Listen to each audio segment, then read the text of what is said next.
लोग खुश होंगे और स्वस्थ होंगे। मैं Prabha Pargan Arden progressive school Lamachaur Haldwani से आज आपके लिए कक्षा 10 का निबंध लेखन लेकर प्रस्तुत हुई हूँ। तो बच्चों, इससे पहले वीडियो में मैं आपको काव्य गद्य के एक चैप्टर पढ़ा चुकी हूँ। आशा है आप लोगों ने मेरे वीडियो देखे होंगे और अपनी कॉपी पे सुंदर ढंग से कार्य भी किया होगा। तो बच्चों, गूगल मीटिंग के माध्यम से भी मैं बहुत सारी आपकी जो समस्या का समाधान है उनको भी कर रही हूँ। जिन भी बच्चों को कुछ भी समस्या है वो अपनी समस्याओं को हमसे पूछ सकते हैं। जानने के बाद हमारा अगली चीज हम देखेंगे निबंध के प्रकार। निबंध के भी प्रकार होते हैं, यानी कि कितने प्रकार से आप निबंध लिख सकते हैं वो हम यहाँ पर जानेंगे। सबसे पहले हमारा है वर्णनात्मक निबंध। वर्णनात्मक निबंध का अर्थ होता है जिसमें किसी घटना, वस्तु अथवा स्थान का वर्णन होता है। जब हम किसी घटना का या किसी वस्तु का या किसी स्थान का वर्णन करते हैं, उसको हम एक विस्तृत रूप में लिखते हैं, तो उसको हम क्या कहते हैं? वर्णनात्मक निबंध। आप निबंध पढ़कर उस वस्तु द्वारा उस घटना का, उस स्थान का जो पूरा चित्र हमने अपनी आंखों से देखा है, माना कहीं पर कोई चीज घटित हो रही है, उसको हम अपनी आंखों से जो देखेंगे उसको हम अपने क्या लिखेंगे? निबंध में लिखेंगे। यानी कि आंखों देखा जो हाल हमारा होता है, जो चीज अपनी आंखों से देखी है हमने, उसको हम अगर निबंध के रूप में लिख रहे हैं तो वो वर्णनात्मक निबंध में विस्तृत रूप में लिखा जाएगा।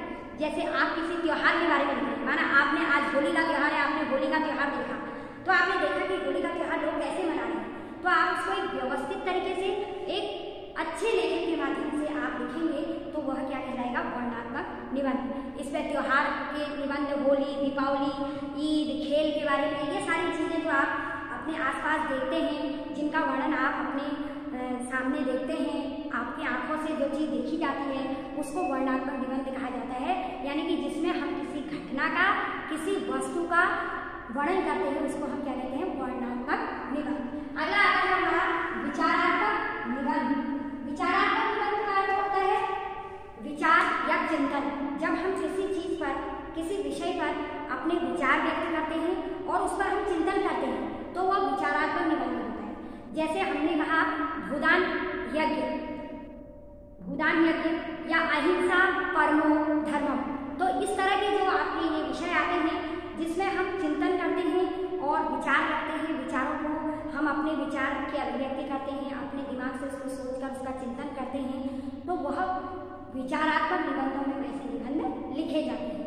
अगला है भावात्मक निबंध। अब भावात्मक निबंध में भाव, यानी कि इसमें भावना प्रधान होती है। हमारे मन के जो भाव होते हैं, जैसे हमने बरसात का पहला दिन, यानी कि हमारे मन के भाव, हमारा बरसात का पहला दिन है आज, और हम उस प्रकृति का वर्णन, यानी कि बरसात में प्रकृति कैसी हो जाती है उसका वर्णन हम इस प्रकार रहे हैं, तो हम अपने मन के भावों को उसमें लिखेंगे कि बारिश का मौसम कैसा लगा हमें, किन किन माध्यमों से हम उसकी तुलना कर रहे हैं, प्रकृति से हम उसकी कैसे तुलना कर रहे हैं, किन किन चीजों से हम उसकी तुलना कर रहे हैं। तो जो हम भावात्मक तरीके से जिन निबंधों को लिखते हैं, भाव, अपने मन के भावों से जिन निबंधों को हम लिखते हैं उन्हें भावात्मक निबंध कहते हैं। जैसे मैंने एक आपको एक विषय दिया, यदि मैं प्रधानमंत्री होता। आपने देखा है कि ये निबंध बहुत जगह पर पूछा जाता है, यदि मैं प्रधानमंत्री होता, तो इसमें आप अपने मन के भावों को लिखेंगे और ये हर व्यक्ति के अलग अलग इसमें निबंध के बारे में इसमें अलग अलग व्यक्ति अलग अलग तरीके से लिखेगा, क्योंकि मैं क्या सोचती हूँ और आप क्या सोचते हैं दोनों अलग अलग चीजों में आएंगे। तो यदि मैं प्रधानमंत्री होता तो मेरे अपने मन के भाव और विचार होते हैं कि मैं किस तरह से सोचती हूँ भारत के बारे में, और प्रधानमंत्री होते तो मैं क्या क्या देश के लिए करती। तो ये सब चीजें भावात्मक निबंध में आती हैं। तो बच्चों, ये हमारा हुआ निबंध के प्रकार, वर्णनात्मक निबंध, विचारात्मक निबंध और भावात्मक निबंध। इस तरह से हमने निबंध के ये प्रकार पढ़े, 3 प्रकार। अब हमारा जो अगला विषय है वह है अच्छे निबंध की विशेषताएं। अब हमारी अच्छे निबंध की क्या क्या विशेषताएं होती हैं ये हम जानेंगे।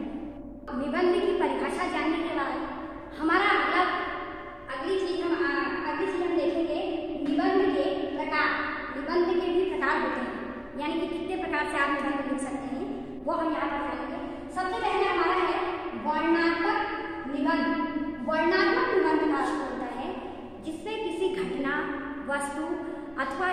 का वर्णन होता है। जब हम किसी घटना का या किसी वस्तु का या किसी स्थान का वर्णन करते हैं, उसको हम एक विस्तृत रूप में लिखते हैं, तो उसको हम क्या कहते हैं?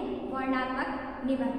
आप निबंध पढ़कर उस वस्तु द्वारा उस घटना का, उस स्थान का जो पूरा चित्र हमने अपनी आंखों से देखा है, माना कहीं पर कोई चीज घटित हो रही है, उसको हम अपनी आंखों से जो जो देखेंगे उसको हम अपने क्या लिखेंगे? निबंध में लिखेंगे। यानी कि आंखों देखा जो हाल हमारा होता है, जो चीज अपनी आंखों से देखी है हमने, उसको हम अगर निबंध के रूप में लिख रहे हैं तो वो वर्णनात्मक निबंध में विस्तृत रूप में लिखा जाएगा। जैसे आप किसी त्योहार के बारे में लिख रहे हैं, माना आपने आज होली का त्योहार है, आपने होली का त्योहार देखा, तो आपने देखा कि होली का त्योहार लोग कैसे मना रहे हैं, तो आप उसको एक व्यवस्थित तरीके से एक अच्छे लेखन के माध्यम से आप लिखेंगे, तो वह क्या कहलाएगा? वर्णनात्मक निबंध। इसमें त्योहार के निबंध, होली, दीपावली, ईद, खेल के बारे में, ये सारी चीजें जो आप अपने आसपास देखते हैं, जिनका वर्णन आप अपने सामने देखते हैं, आपकी आंखों से जो चीज देखी जाती है, उसको वर्णनात्मक निबंध कहा जाता है। यानी कि जिसमें हम किसी घटना का, किसी वस्तु का वर्णन करते हैं, उसको हम क्या कहते हैं? वर्णनात्मक निबंध। अगला आता है हमारा विचारात्मक निबंध। विचारात्मक निबंध का अर्थ होता है विचार या चिंतन। जब हम किसी चीज पर, किसी विषय पर अपने विचार व्यक्त करते हैं और उस पर हम चिंतन करते हैं, तो वह विचारात्मक निबंध होता है। जैसे हमने कहा भूदान यज्ञ, भूदान यज्ञ या अहिंसा परमो धर्मम, तो इस तरह के जो आपके ये विषय आते हैं जिसमें हम चिंतन करते हैं और विचार करते हैं, विचारों को हम अपने विचार की अभिव्यक्ति करते हैं, अपने दिमाग से उसको सोचकर उसका चिंतन करते हैं, तो वह विचारात्मक निबंधों में वैसे निबंध लिखे जाते हैं। अगला है भावात्मक निबंध। अब भावात्मक निबंध में भाव, यानी कि इसमें भावना प्रधान होती है। हमारे मन के जो भाव होते हैं, जैसे हमने बरसात का पहला दिन, यानी कि हमारे मन के भाव, हमारा बरसात का पहला दिन है आज, और हम उस प्रकृति का वर्णन, यानी कि बरसात में प्रकृति कैसी हो जाती है उसका वर्णन हम इसमें कर रहे हैं, तो हम अपने मन के भावों को उसमें लिखेंगे कि बारिश का मौसम कैसा लगा हमें, किन किन माध्यमों से हम उसकी तुलना कर रहे हैं, प्रकृति से हम उसकी कैसे तुलना कर रहे हैं, किन किन चीज़ों से हम उसकी तुलना कर रहे हैं। तो जो हम भावात्मक तरीके से जिन निबंधों को लिखते हैं, भाव, अपने मन के भावों से जिन निबंधों को हम लिखते हैं, उन्हें भावात्मक निबंध कहते हैं। जैसे मैंने एक आपको एक विषय दिया, यदि मैं प्रधानमंत्री होता। आपने देखा है कि ये निबंध बहुत जगह पर पूछा जाता है, यदि मैं प्रधानमंत्री होता, तो इसमें आप अपने मन के भावों को लिखेंगे और ये हर व्यक्ति के अलग अलग इसमें निबंध के विषय, निबंध के बारे में इसमें अलग अलग व्यक्ति अलग अलग तरीके से लिखेगा, क्योंकि मैं क्या सोचती हूँ और आप क्या सोचते हैं, दोनों अलग अलग चीज़ों में आएंगे। तो यदि मैं प्रधानमंत्री होता तो मेरे अपने मन के भाव और विचार होते हैं कि मैं किस तरह से सोचती हूँ भारत के बारे में, और प्रधानमंत्री होती तो मैं क्या क्या देश के लिए करती। तो ये सब चीज़ें भावात्मक निबंध में आती हैं। तो बच्चों, ये हमारा हुआ निबंध के प्रकार, वर्णनात्मक निबंध, विचारात्मक निबंध और भावात्मक निबंध। इस तरह से हमने निबंध के ये प्रकार पढ़े, 3 प्रकार। अब हमारा जो अगला विषय है वह है अच्छे निबंध की विशेषताएं। अब हमारी अच्छे निबंध की क्या क्या विशेषताएं होती हैं, ये हम जानेंगे। तो बच्चों, अब निबंध के प्रकार देखने के बाद हम चलते हैं अच्छे निबंध की विशेषताएं। अच्छे निबंध की कुछ विशेषताएं होती हैं। एक अच्छा निबंध हम कैसे लिख सकते हैं, क्या क्या उसकी विशेषताएं होती हैं, ये हम अब पढ़ेंगे। तो सबसे पहले हमारे अच्छे निबंध की विशेषता में सबसे पहला आता है निबंध की भाषा विषय के अनुरूप। यानी कि हमारी जो निबंध की भाषा हो वो हमारे विषय के ही अनुरूप है। ये नहीं कि हम निबंध कुछ लिख रहे हैं और उसकी भाषा हमारी कुछ और विषय पर जा रही है। हमारा जो निबंध है, चाहे माना कि आपका निबंध दीपावली या होली, तो आपका जो निबंध का विषय है वो दिवाली और होली पर ही होना चाहिए। यानी कि आप अपने जो भाषा, जो आप अपना जो विषय है उससे आपको भटकना नहीं है। यानी कि आपका विषय, आपके निबंध की भाषा आपके विषय के अनुरूप ही होनी चाहिए। अगर आपके विषय की भाषा, आपके निबंध की भाषा आपके विषय के अनुरूप नहीं है तो वह गलत है। तो निबंध की भाषा विषय के अनुरूप ही आपकी होनी चाहिए। ये सबसे पहली विशेषता अच्छे निबंध की होती है। एक अच्छा निबंध वही माना जाएगा जिसमें निबंध की भाषा विषय के अनुरूप होगी। अगला है सभी पहलुओं पर चर्चा। निबंध में जितने पहलू पूछे गए हैं, जितने भी आपको टॉपिक, जितने भी विषय आपको उसमें दिए गए हैं, उन सब पर आप, उन सारे पहलुओं पर आप चर्चा करेंगे। तो वही एक अच्छे निबंध की पहचान होती है। अगर आपके निबंध में सभी पहलू आते हैं, माना आपकी प्रस्तावना हो गई, भूमिका हो गई, और उसके क्या प्रकार हैं, उसकी क्या विशेषताएं हैं, वो सारी चीजें आपके निबंध में आनी चाहिए, तभी आपका जो निबंध होगा वो अच्छा माना जाएगा।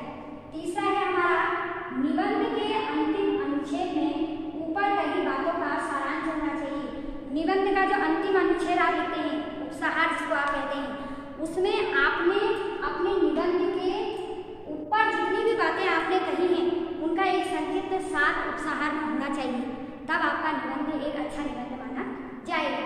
कहने का मतलब ये है कि निबंध के जो अंतिम में आप लिखते हैं, उपसंहार लिखते हैं, तो उस उपसंहार में आप उन सारी बातों का संक्षिप्त रूप लिखेंगे जो आपने अपने ऊपर जितनी बातें निबंध में लिखी हैं, चाहे वो आपके पक्ष में लिखी हैं, चाहे आपके विपक्ष में लिखी है, जो भी बातें आपने अपने निबंध में कही हैं, उसको अंत में आप उपसंहार में उसको आप वर्णित, हर पहलू पर वर्णित करेंगे।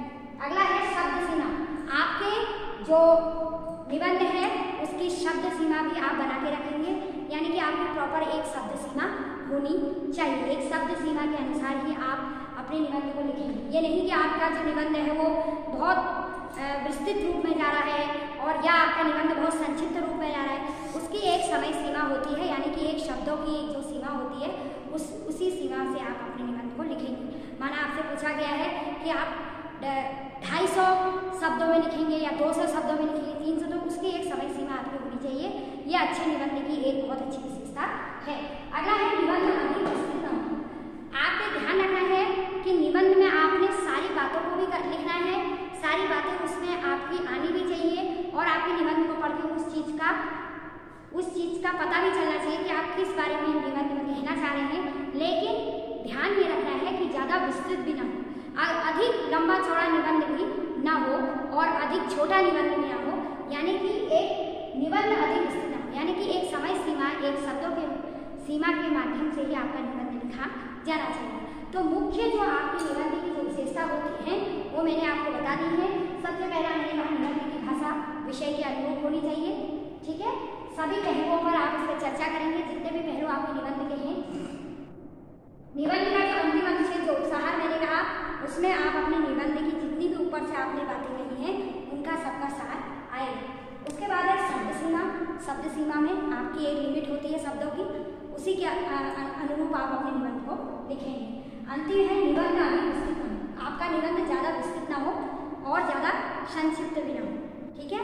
तो इस तरह से अच्छे निबंध की परिभाषा, अच्छे निबंध की विशेषताएं ये सभी हैं जो मैंने आपको अभी बताई।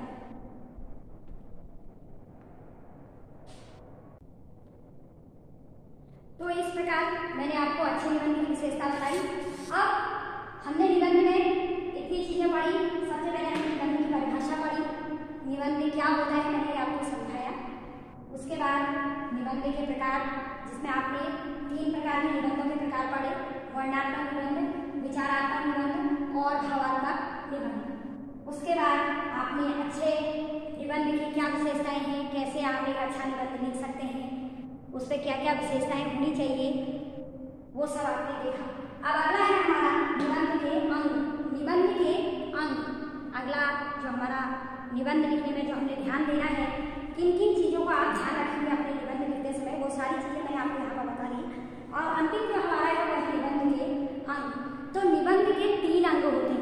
निबंध के कितने अंग होते हैं बच्चों? 3 अंग होते हैं। इसमें जो सबसे पहला अंग आता है वो होता है भूमिका। पहला शब्द है भूमिका, दूसरा है इसका विस्तार, और तीसरा जो इसमें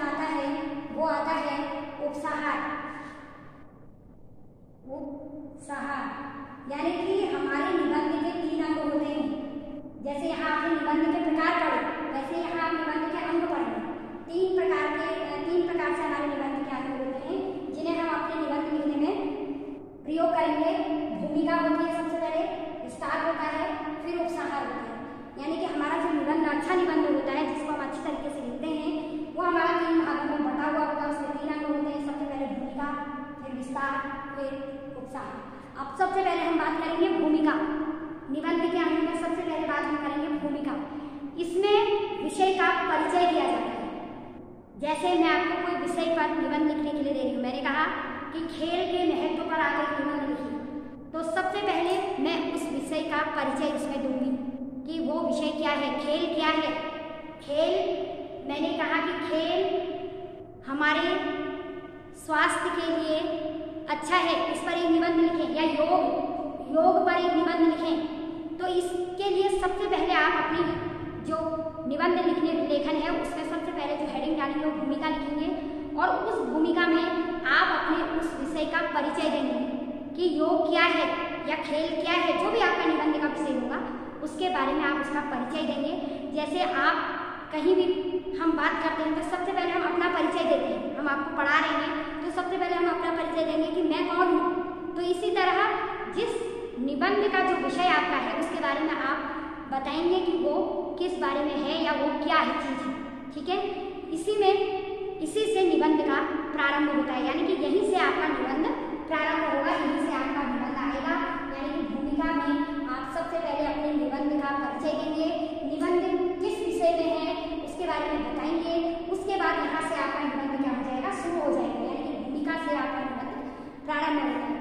जब जितना आकर्षण होगा, यानी कि जब जितना अच्छा होता है, आप इस भूमिका को जितनी अच्छे से बांध सकते हैं, जितना अच्छा लिख सकते हैं, लोगों पर उसका उतना ही अच्छा प्रभाव पड़ता है। यानी कि जो पढ़ने वाला है आपके निबंध को, या जो आपका निबंध का मूल्यांकन कर रहा है, उस पर भूमिका का सबसे ज़्यादा प्रभाव पड़ता है, क्योंकि भूमिका जो होती है वो हमारी निबंध का मुख्य भाग होती है। भूमिका से ही हम अपने निबंध की कड़ी को बांधते हैं और हम अपने निबंध की क्या करते हैं, शुरुआत करते हैं। तो भूमिका जो हमारी होनी चाहिए वो बहुत ही अच्छी और बहुत ही विषयबद्ध तरीके से होना चाहिए कि हम अपने विषय को कैसे उसको समझा रहे हैं, हम अपने विषय पर, जिस विषय पर हम निबंध लिख रहे हैं उसको कैसे हम लिख रहे हैं, कैसे हम उसको समझा रहे हैं, कैसे हम अपने भावों के माध्यम से उसको बता रहे हैं, ये सारी चीज़ें भूमिका में आएंगी और यहीं से आपका निबंध क्या होता है, प्रारंभ होता है, आपका निबंध यहाँ से शुरू हो जाता है। अगला है विस्तार। अब विस्तार में यह निबंध का मुख्य अंग होता है। इसमें आप अपने विषय का वर्णन करते हैं। जैसे मैंने आपसे कहा योग दिवस पर एक निबंध लिखी, तो सबसे पहले आपने भूमिका लिखी, उसमें आपने योग के बारे में सब कुछ बताया कि योग क्या है, योग शब्द का क्या अर्थ है, वो सारी चीजें आपने समझी। उसके बाद जो विस्तार, वहां से आपने अपने निबंध की शुरुआत कर दी। उसके बाद जो विस्तार है, विस्तार में आप अपने निबंध को विस्तृत रूप में लिखेंगे, यानी कि यह मुख्य अंग होता है निबंध का। यहीं पर आप अपने विषय को विस्तृत रूप में बताते हैं कि इसमें क्या क्या चीजें होती हैं।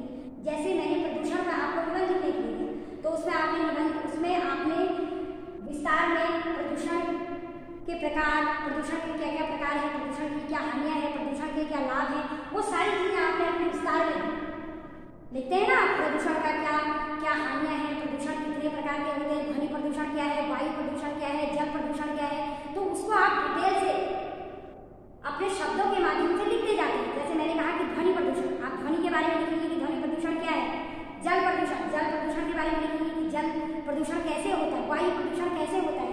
तो वो सारी चीजें आप इसमें क्या करेंगे, अपने विषय का वर्णन इसमें करते हैं, इसमें अपने विषय का विवेचन करते हैं, और जो सामग्री अनुच्छेद से संबंधित होती है, यानी कि एक अनुच्छेद टाइप का आप इसमें विस्तृत रूप में अपने विषय को बताते हैं कि वह विषय आपका किस कैसे दिया है। अगला है आपका उपसंहार। उपसंहार में आपका क्या आएगा, अंत में आपका उपसंहार आता है। उपसंहार निबंध का अंतिम अंग होता है। उपसंहार जो होता है वो निबंध का क्या होता है, अंतिम अंग होता है। यहाँ तक आते हम विषय की चर्चा समाप्त हो जाती है। जब उपसंहार आप लिखेंगे, मैंने एक बात आपसे कही थी कि निबंध के अंतिम अनुच्छेद में ऊपर कई बातों का सारांश होना चाहिए। अंतिम जो आपने यहाँ पर निबंध की विशेषताओं में पढ़ा, वही चीज यहाँ पर आएगी उपसंहार में। यानी कि उपसंहार जो होता है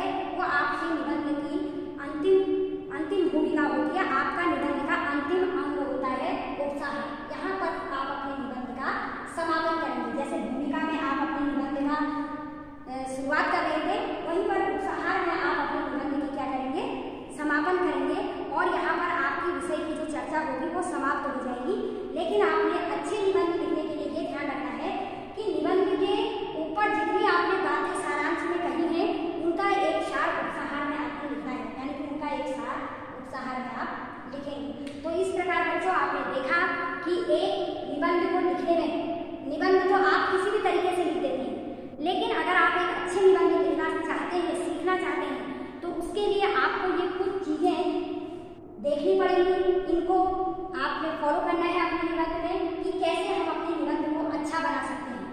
उसमें आप चित्र भी बना सकते हैं, कई चीजें आप अपने निबंध में डाल सकते हैं। तो सबसे पहले मैंने निबंध की परिभाषा आपको बताई, फिर निबंध के प्रकार आपको बताए, फिर एक अच्छे निबंध की क्या विशेषताएं होती हैं और एक निबंध के अंग कितने होते हैं, भूमिका, विस्तार, उपसहार, ये सारी चीजें मैंने आपको बताई। तो इस तरह आप एक अच्छे निबंध को लिख सकते हैं।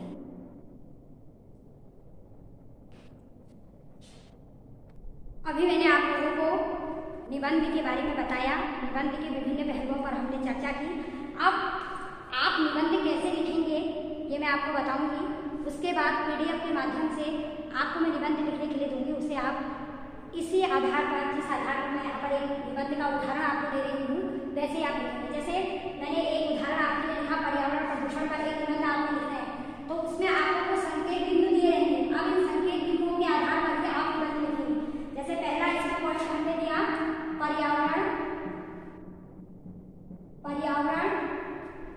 प्रदूषण का अर्थ, हमारे संकेत बिंदु का पहला जो पहला पॉइंट है वह है पर्यावरण प्रदूषण का अर्थ। दूसरा है पर्यावरण प्रदूषण के कारण, पर्यावरण प्रदूषण के कारण। तीसरा है पर्यावरण प्रदूषण के प्रकार, पर्यावरण प्रदूषण के प्रकार, पर्यावरण प्रदूषण के प्रकार। आपको समझ में आ रहा होगा कि ये संकेत बिंदु हैं, इन संकेत बिंदुओं के आधार पर भी आप अपना निबंध लिखेंगे। अब ये नहीं कि आपके शब्द ऐसे ही लिखना है, आपको जो भी विषय दिया रहेगा आप उसके अनुसार अपने संकेत बिंदुओं को बनाएंगे। अब अगला है, चौथा है पर्यावरण प्रदूषण का निवारण, पर्यावरण प्रदूषण का निवारण। उसके बाद अगला है पर्यावरण प्रदूषण की रोकथाम की आवश्यकता, पर्यावरण प्रदूषण की रोकथाम, कैसे आप पर्यावरण प्रदूषण की रोकथाम करेंगे। अगला है उपसहार। तो इस तरह से बच्चों ये आपके संकेत बिंदु हैं जो एक निबंध के आधार पर आप लिखेंगे। जैसे कि आपको माना कि आपको पर्यावरण प्रदूषण का एक निबंध दिया गया है, उसमें आपको कुछ संकेत बिंदु आपके पेपर में दिए रहेंगे, एग्जाम में आपको संकेत बिंदु दिए रहेंगे। पर्यावरण प्रदूषण का अर्थ, आप हेडिंग डालेंगे पर्यावरण प्रदूषण का अर्थ, और इसके अंदर पर्यावरण प्रदूषण क्या है, उसका क्या अर्थ होता है, ये सारी बातें आप विस्तृत रूप में लिखेंगे। उसके बाद अगली हेडिंग आएगी पर्यावरण प्रदूषण के कारण, फिर आप उसमें कारण देंगे कि पर्यावरण प्रदूषण किन किन कारणों से होता है। ये सारी चीजें आपकी इस हेडिंग के अंदर आएंगी। अगला है पर्यावरण प्रदूषण के प्रकार, मैंने अभी आपसे कहा।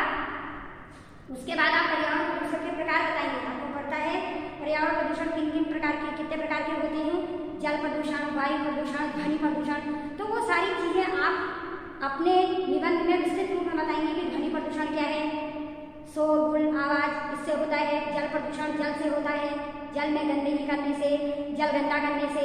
और वायु प्रदूषण, तो इस तरह से आप पर्यावरण प्रदूषण के प्रकार की ये सारी चीजें अपने निबंध में लिखेंगे। अगला है पर्यावरण प्रदूषण का निवारण। फिर हम करते हैं पर्यावरण प्रदूषण का आप कैसे निवारण कर सकते हैं। कुछ रोकथाम सरकार के द्वारा चलाई जा रही है, कुछ हमारे द्वारा होंगी, तो आप क्या क्या रोकथाम, किस प्रकार आप अपने मन से आप क्या क्या चीजें कर सकते हैं पर्यावरण को रोकने के लिए, वो सारी चीजें आप विस्तृत रूप में इसमें लिख सकते हैं। अगला है पर्यावरण प्रदूषण की रोकथाम, आप कैसे पर्यावरण प्रदूषण की रोकथाम कर सकते हैं। जैसे कि आप जानते हैं सरकार द्वारा भी कई चीजें चलाई जा रही हैं पर्यावरण प्रदूषण को रोकने के लिए। कई चीजें ऐसी हैं जो हम कर सकते हैं, हम स्वयं भी पर्यावरण प्रदूषण को रोकने के लिए एक अहम भूमिका निभा सकते हैं। तो वो सारी चीजें जो आपके मन में हैं, जो आप कर सकते हैं, वो आप इसमें लिख सकते हैं। क्योंकि निबंध में ऐसा नहीं है कि आपने वही चीज लिखनी है जो आपकी बुक में दी है, या आप अपने मन की विचार और अपने मन की भावनाओं को इसमें लिख सकते हैं। अगला है उपसहार। तो उपसहार में आपके निबंध में जितने भी आपने टॉपिक लिखे हैं उन सब का समापन उपसंहार में होगा। तो इस तरह से जो आपका निबंध है वो लिखा जाना चाहिए और निबंध अच्छा सुव्यवस्थित ढंग से लिखा जाना चाहिए। उसका लिखने का तरीका उसके निबंध के विषय के अनुरूप होना चाहिए। आपको अपने विषय से भटकना नहीं है। जो भी निबंध आप लिख रहे हैं उसमें आपका विषय ही चलेगा, यानी कि जो आपका निबंध का विषय है, अगर मेरे निबंध का विषय पर्यावरण है तो आपका ये पूरा जो निबंध है ये पर्यावरण पर ही आपका निबंध लिखा जाएगा। इसमें आप किसी और विषय को नहीं जोड़ेंगे, ठीक है। अगर आपको मैंने खेल का निबंध दिया है तो आप उसको खेल पर ही पूरा लिखेंगे। मेरे ख्याल से आशा है आप लोगों को इस तरह से समझ में आ गया होगा। अब तो आप लोगों को ये समझ में आ गया होगा। तो बच्चों,